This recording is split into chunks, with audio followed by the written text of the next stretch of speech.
जी दोस्तों, मैं हूं इसाक अब्बासी और आज की इस वीडियो में हम एक पेपर को डिस्कस करने जा रहे हैं जो कि है इंट्रोडक्शन टू लैंग्वेज स्टडीज़। तो इसमें हम एमसीक्यूज़ को भी डिस्कस करेंगे। 20 एमसीक्यूज़ होंगे और 20 नंबर का हमारा जो है वो सब्जेक्टिव पार्ट भी होगा, उसके बारे में भी डिस्कस करेंगे। तो सबसे पहले हम यहाँ पर एमसीक्यूज़ को डिस्कस करेंगे और मैं आप लोगों को बताता चलूँ कि जो सही ऑप्शन होगा वो भी आप लोगों को मैं क्लियर कर दूंगा, और जो बाकी के 3 ऑप्शन होंगे उनको भी मैं वन लाइन में डिस्कस कर दूंगा, ताकि उनसे भी अगर एमसीक्यूज़ बने तो आप लोगों के लिए ईजी हो जाए पेपर को अटेम्प्ट करना। तो शुरू करते हैं। यहाँ पर पहला जो एमसीक्यूज़ है इसमें पूछा गया है, historical linguistic is typically a dash study of language. तो हिस्टोरिकल जो हमारी लिंग्विस्टिक है वो किस चीज़ की स्टडी करती है? यहाँ पर जो सही ऑप्शन हमारा है वो है डायक्रॉनिक। यानी डायक्रॉनिक स्टडी होती है, वो स्टडी होती है जिसमें हम हिस्ट्री के बारे में लैंग्वेज को स्टडी करते हैं। और सिंक्रोनिक जो होता है ये हमारी प्रेजेंट लैंग्वेज की जो स्टडी होती है, इसको हम सिंक्रोनिक कहते हैं। और इसके बाद जो हमारा डी ऑप्शन है यहाँ पर, इसमें डिस्क्रिप्टिव है। डिस्क्रिप्टिव आप लोगों को बताते चले कि ये डिस्क्रिप्टिव ग्रामर की बात की जा रही है। डिस्क्रिप्टिव ग्रामर वो वाली ग्रामर होती है जिसमें हम रूल्स को पहले बता देते हैं और बाद में हम उन रूल्स को फॉलो करते हुए लैंग्वेज को सीखते हैं। तो इसके बाद जो अगला हमारा एमसीक्यूज है इसमें पूछा गया है, reflexive of same source are called.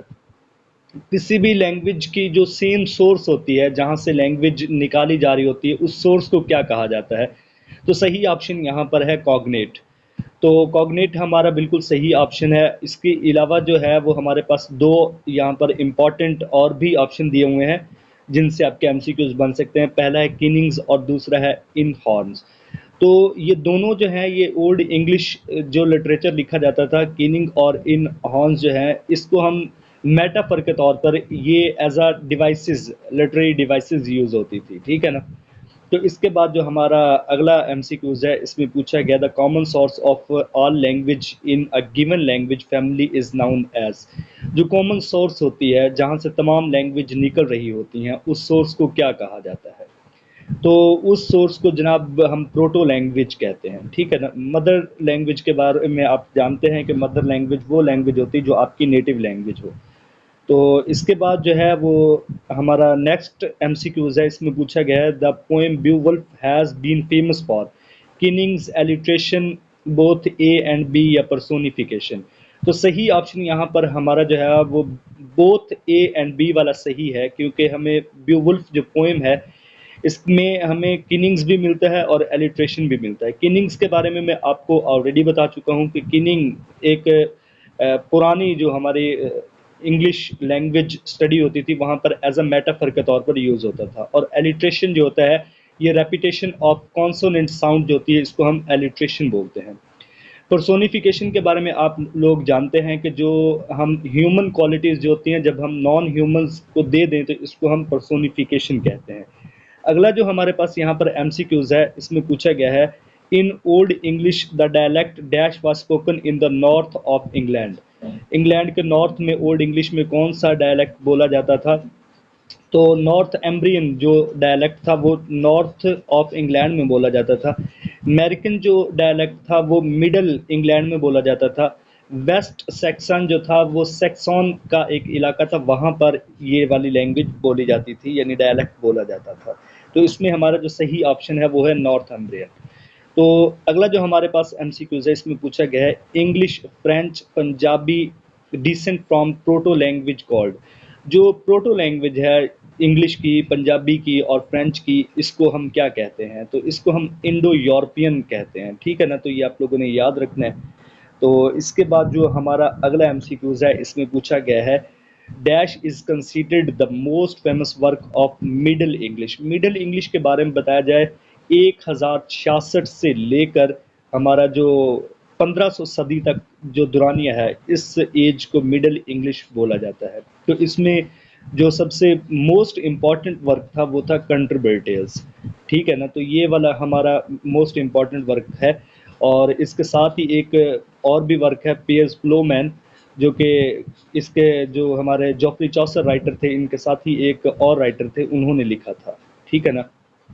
तो अगला जो हमारे पास एमसीक्यूज है इसमें पूछा गया है, the first reliable dictionary dictionary of the English language was written by, तो किसने ये वाली डिक्शनरी लिखी थी? तो ये हमारा बी ऑप्शन ठीक है, डॉक्टर सैमुअल जॉनसन ने ये वाली डिक्शनरी लिखी थी और ये 1755 में इसको मुकम्मल किया गया था और पब्लिश भी की गई थी। तो इसके बाद जो हमारा नेक्स्ट जो एमसीक्यूज है इसमें पूछा गया है, the Prague linguistic circle was established in, तो ये एक लिंग्विस्टिक स्कूल था जिसका नाम द प्रैग लिंग्विस्टिक सर्कल था। ये कब इस्टेब्लिश हुआ? तो इसका जो सही ऑप्शन है वो है 1926 में ये इस्टेब्लिश हुआ था। नेक्स्ट जो हमारे पास एमसीक्यूज है, an important principle of structuralism is that linguistic is, जो स्ट्रक्चरलिज्म का इम्पॉर्टेंट जो प्रिंसिपल था, जो रूल था, वो क्या था? ठीक है ना। तो इसमें डिस्क्रिप्टिव था, प्रिस्क्रिप्टिव था, साइनक्रॉनिक था या डायक्रॉनिक था? तो ये फोकस कर रही थी हमारी साइनक्रॉनिक स्टडी, लैंग्वेज की मौजूदा जो हमारी मौजूदा लैंग्वेज है इसके ऊपर स्टडी कर रही थी। तो जब किसी लैंग्वेज को मौजूदा दौर में स्टडी किया जाए तो इसको हम साइनक्रॉनिक स्टडी कहते हैं, और डायक्रॉनिक होता है जो हमारा हिस्ट्री से रिलेटेड हो। प्रिस्क्रिप्टिव वो वाली लैंग्वेज होती है जहाँ पर हमें पहले लैंग्वेज सिखाई जाती है और बाद में जो होता है वो हम रूल्स को सीखते हैं। और डिस्क्रिप्टिव वो वाली होती है जिसमें हमें रूल्स को यानी ग्रामर को पहले डिस्क्राइब कर दिया जाता है और जो हमारे लैंग्वेज जो बोली जानी हम बोलते हैं इसको बाद में सिखाया जाता है। ठीक है ना। तो इसमें सही ऑप्शन हमारा साइनक्रॉनिक है। 11वां एमसीक्यूज है, dash is known as the father of modern linguistic, तो इसमें हमारे पास जो मोस्ट इम्पॉर्टेंट जिसको हम फादर ऑफ मॉडर्न लिंग्विस्टिक बोलते हैं वो है डी सिशोर। डी सिशोर को हम फादर ऑफ मॉडर्न लिंग्विस्टिक कहते हैं। नॉम चॉम्स्की के बारे में आप जानते हैं, इन्होंने लैड और यूनिवर्सल ग्रामर का जो कंसेप्ट है नॉम चॉम्स्की ने दिया है। बी एफ स्किनर के बारे में भी आप जानते हैं जिन्होंने जो है वो बिहेवियरिज्म थ्योरी का जो कंसेप्ट दिया था। और इसके बाद जो हमारा अगला जो है वो 12वां एमसीक्यूज है, इसमें पूछा गया है, preservation of old features of language that have gone out of use is known as, तो इसको क्या कहा जाता है? इसको हम आर्किज्म बोलते हैं। जैसे हमारी जो लैंग्वेज वो वाली जो ओल्ड हो चुकी है और उसको यूज़ नहीं किया जा रहा, और कुछ वर्ड जो हम कभी कभार कहीं ना कहीं यूज़ कर लेते हैं ओल्ड इंग्लिश के, उन ओल्ड इंग्लिश को जो सेव किया हुआ है एक जगह पे, या ओल्ड इंग्लिश के वर्ड का यूज़ करना जो होता है उसको हम आर्किज्म बोलते हैं। ठीक है ना। तो ये वाला हमारा डी ऑप्शन यहाँ पर ठीक है।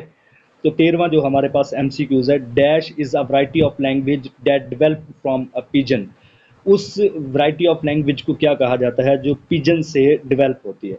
पहले तो आपको पिजन के बारे में बता दें, पिजन एक ऐसी लैंग्वेज होती है, कुछ कम्बिनेशन ऑफ लैंग्वेजेस से एक लैंग्वेज को बनाया जाता है जिसको बिजनेस के लिए जो है वो उसको क्रिएट किया जाता है ताकि मुख्तलिफ ममालिक से आए हुए लोग जो एक दूसरे की ज़ुबान को नहीं समझते वो उस लैंग्वेज का यूज़ करके अपने बिजनेस के लिए उसको यूज़ करें। तो पिजन को हम एज अ बिजनेस लैंग्वेज भी बोलते हैं। ठीक है ना। तो इससे जो नई लैंग्वेज यूज़ होती है, और ये भी आप लोगों को बताते चलें कि पिजन लैंग्वेज का कोई अपना जो नेटिव स्पीकर नहीं होता, ये सिर्फ कारोबारी लेन देन के लिए यूज़ होती है। अगर यही पिजन लैंग्वेज जिसको हम बिजनेस के लिए हमने बनाया था ये एज अ नेटिव लैंग्वेज के तौर पर यूज़ होना शुरू हो जाए और इसको लोग एज अ नेटिव स्पीकर के तौर पर यूज़ करें तो इसको फिर हम क्रियोल बोलते हैं। तो यहाँ पर जो सही ऑप्शन है वो हमारा क्रियोल ही है। बाकी जो 3 ऑप्शन है उनको मैं एक एक लाइन में डिस्कस कर देता हूँ। डायलेक्ट जो होता है वो हमारा स्टडी होता है कि किस एरिए में कौन सा एक्सेंट बोला जा रहा है, किस तरह लोग जो है वर्ड को प्रोनाउंस कर रहे हैं, इसको हम डायलेक्ट बोलते हैं।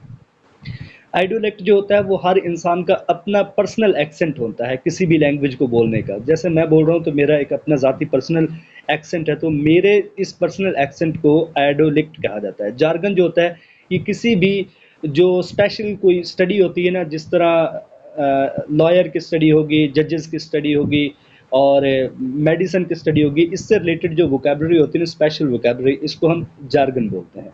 ठीक है। जो अगला हमारे पास एमसीक्यूज है इसमें पूछा गया, modern variants are dialect of the English language over the world is known as, जो मॉडर्न वेरिएंट्स हैं और या डायलेक्ट्स हैं इंग्लिश लैंग्वेज में, इनको हम क्या कहते हैं? तो इनको हम न्यू इंग्लिशेस कहते हैं। ठीक है ना। इसको हम न्यू इंग्लिशेस कहते हैं। तो इसके बाद जो अगला हमारे पास एमसीक्यूज है इसमें पूछा गया है, the English renaissance is also known as the age of literature. तो एज ऑफ लिटरेचर की अगर हम रिनाइंसेस की बात करें तो ये वाला जो वर्ड है ये कॉइन आउट किया था एक मिचलेट नामी शख्स था, उसने ये कॉइन आउट किया था, ठीक है ना। तो एलिजाबेथन जो एज है ना हमारी, इसको कंसीडर किया जाता है क्योंकि ये रिनाइंसेस एज की सबसे बड़ी एज में आता है, क्योंकि अगर हम इंग्लैंड की बात करें तो जो 15वीं सदी से लेकर 1660 तक, ठीक है ना, तो यहाँ तक जो रिनाइंसेस एज था, और इसमें जो बड़ा एलिजाबेथन एज 43 साल का दौरानिया गुजरा था 1598 से लेकर 1603 तक, जिसमें Shakespeare, Marlowe, Sidney, Edmund Spenser और बहुत बड़े बड़े राइटर आए थे। तो इसलिए जो एलिजाबेथन एज है इसी को हम रेनाइंसेस एज ही कंसीडर करते हैं। Old Norse was the language of dash. तो इसमें जो सही हमारा ऑप्शन है वो है वाइकिंग्स। वाइकिंग्स जो थे वो 8 सेंचुरी में इन्होंने इंग्लैंड पर हमला किया था, उनकी जो लैंग्वेज थी उनको उन उस लैंग्वेज को हम ओल्ड नॉर्स लैंग्वेज कहते हैं, ठीक है ना। तो अगला जो है वो हमारे पास यहाँ पर एमसीक्यूज है, वो है William Shakespeare is famous for introducing more than 2000 dash in English. तो क्या चीज़ें उन्होंने जनाब दिए थे, न्यूलोजिज्म यहाँ पर सही ऑप्शन है। न्यूलोजिज्म का मतलब होता है जो हम बिल्कुल न्यू वर्ड जो होते हैं वो कॉइन आउट करते हैं, नए वर्ड को हम बनाकर किसी लैंग्वेज को देते हैं, इसको न्यूलोजिज्म कहते हैं, ठीक है। सही ऑप्शन न्यूलोजिज्म है, बाकियों को मैं हल्का हल्का डिस्कस कर देता हूँ वन लाइन में। लोन वर्ड्स वो होते हैं जो हम किसी दूसरी लैंग्वेज से वैसे के वैसे लेते हैं और अपनी लैंग्वेज में वैसे ही वैसे यूज़ करते हैं, जैसे लिए वैसे ही हम बोलते हैं और लिखते हैं। एक्रोनिम्स जो होता है, एक्रोनियम्स हमारे वो वर्ड होते हैं जिनको हम एज अ ऑब्रिवेशन के तौर पर यूज़ करते हैं, लेकिन ऑब्रिवेशन और एक्रोनियम में ये फ़र्क होता है कि एक्रोनियम जो होता है ये मुकम्मल एक वर्ड बोला जाता है, ठीक है, और ऑब्रिवेशन जो होता है ये हर एक वर्ड का पहला पहला वर्ड लिया जाता है और उसको अलग अलग बोला जाता है, जैसे यूएसए। अब ये जो मैंने वर्ड बोला यूएसए, यूनाइटेड स्टेट अमेरिका, तो इसका मतलब मैंने तीनों वर्ड का पहला पहला वर्ड अकेला अकेला बोला है, तो ये हमारा ऑब्रिवेशन है। लेकिन अगर मैं बोलता हूँ वापडा, ठीक है ना, तो वापडा मैंने मुख्तलिफ अल्फाज से एक एक वर्ड लिया था लेकिन मैंने उसको इकट्ठा बोल दिया है, वापडा बोलने में इकट्ठा निकल गया है वापडा, तो एक न्यू वर्ड बना है, तो इसको हम इक्रोनियम बोलते हैं। ब्लेंडिंग के बारे में आप लोग जानते हैं कि ब्लेंडिंग वो वर्ड होता है जो दो वर्ड को एक का पहला हिस्सा लिया जाता है और दूसरे का आखिरी हिस्सा लिया जाता है, ठीक है ना। तो इस तरह का जो कम्बिनेशन ऑफ वर्ड होता है, दो वर्ड को कंबाइन करके एक वर्ड को बनाना, पहले वर्ड का पहला पार्ट और दूसरे वर्ड का आखिरी पार्ट, तो इसको हम ब्लेंडिंग बोलते हैं, ठीक है। तो ये हमारे ऑप्शन हो गया। इसके बाद जो हमारा 18वां यहाँ पर एमसीक्यूज है, इसमें पूछा गया है which technique was used by Swift for emotional appeal in the proposal modest. ये प्रपोजल मॉडिस्ट स्विफ्ट का, जोनाथन स्विफ्ट हमारे राइटर थे, उन्होंने इसमें कौन सी टेक्निक को यूज़ किया है, तो सार्किज्म इसमें सही ऑप्शन है, ठीक है ना। तो इसमें जो 19 नंबर पर हमारा एमसीक्यूज है, इसमें पूछा गया है the short form of the words like BTV, OMG, DB8 are example of. तो इस तरह के जो हम लैंग्वेज यूज़ करते हैं शॉर्ट में, जो वर्ड टैक्सिंग होती है, इसको हम मोबाइल टैक्सिंग के कैटेगरी में लेकर आते हैं, ठीक है ना। तो एक्रोनियम और ऑब्रिवेशन के बारे में पहले आप लोगों को डिटेल के साथ बता चुका हूँ। तो इसके बाद जो हमारा 20th नंबर पर जो लास्ट एमसीक्यूज इसमें पूछा गया है, an American structuralism the period from 1930s and 40s is known as. तो इस दौरानिए को जो 1930 और 1940 के दरमियान अमेरिका में एज अ लिंग्विस्टिक के तौर पर गुजरा था, उसको हम ब्लूम, तो इस एरिया को हम ब्लूमफील्डियन एरिया बोलते हैं, ठीक है। तो ये हमारे एमसीक्यूज मुकम्मल हो गए। अब हम आते हैं इसके सब्जेक्टिव पार्ट की जानब। सब्जेक्टिव पार्ट में अगर हम बात करें तो सबसे पहला जो हमारे पास यहाँ पर शॉर्ट क्वेश्चन, जो कि 5 नंबर का एक क्वेश्चन होता है, 4 आपसे टोटल पूछे जाते हैं, चारों के चारों आपने अटैम्प्ट करने होते हैं, ठीक है। तो इसमें पहला जो यहाँ पर पहला जो शॉर्ट क्वेश्चन पूछा है, write a note on great vowel shift in English language. दूसरा जो क्वेश्चन है वो है discuss industrial revolution and colonialism as a major factor in development of English language during late modern period.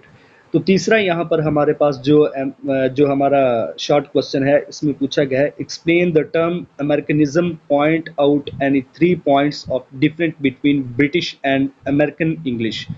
चौथा जो यहाँ पर शॉर्ट क्वेश्चन है, इसमें पूछा गया है write a note on de Saussure structuralism. De Saussure है वो उनका स्ट्रक्चरलिज्म मोस्ट इम्पॉर्टेंट, इसके ऊपर उन्होंने काम किया था। तो इसके ऊपर आप लोगों ने शॉर्ट नोट लिखना है, ठीक है। अगर हम लॉन्ग क्वेश्चन की बात करें तो यहाँ पर